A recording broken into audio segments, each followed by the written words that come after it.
Hi, I'm the 13th Wolfman, and you know what? This is the day 5 of the Romero Dead series. Today I'm talking about Diary of the Dead. You know, in 2004 we had a resurgence, I guess you would say, when it comes to zombie films. There was a remake of Dawn of the Dead, and after that, everybody was putting out zombie films, and they were becoming big budget. So Romero in 2005 jumped on the bandwagon and got Land of the Dead put out. It must have re-sparked a love in him for the zombie films that he made in the past, because 2 years after that, we got Diary of the Dead. Now, Diary of the Dead is... I like this. I'm usually not the found footage, shaky camera person. It usually bugs the hell out of me. But I didn't mind it so much because of the social commentary in the movie, you know. And that's the nice thing about Romero's films. It seems like no matter what the zombie film, there's always a social commentary towards something. Whether it's the civil rights social commentary of Night of the Living Dead, the consumerism of Dawn of the Dead, I don't remember what it was. Well, you know,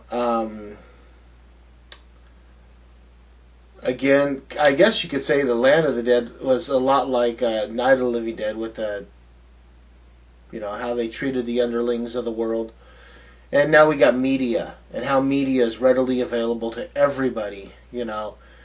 And we all know it. We're all YouTubers. I mean, we get a camera, we got a computer, we upload, boom, we're done. We're the television newscasters, you know, that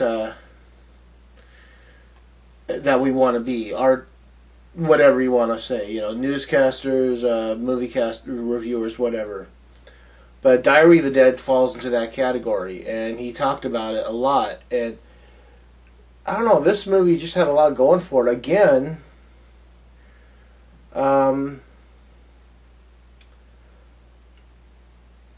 yeah, with the exception of Land of the Dead, which was the big budget zombie film of his catalog, we're back to using no-name people in movies, which I love.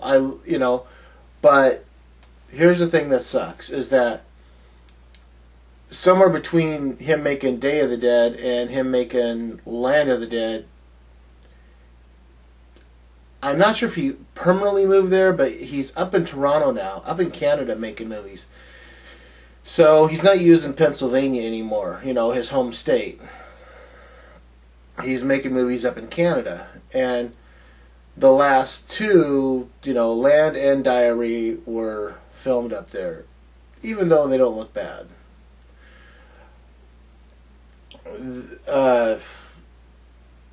Man, I love this movie. I know I'm gonna hear it, and I'm fine with that. A lot of people don't like Diary and Survival, and you know, but I honestly think that as a full story arc, you know, all 6 movies, I think it works. This is actually supposed to take place during the initial outbreak in 1968. Now, I know that, you know, with the technology that they have and everything, it can't be. But that's the way I understand it when I read the timeline on the computer. But then who's to say the person that put that up isn't a little mucked in the head in the first place? You want to know what's on here? You get a feature commentary with George Romero. I love Romero's commentaries.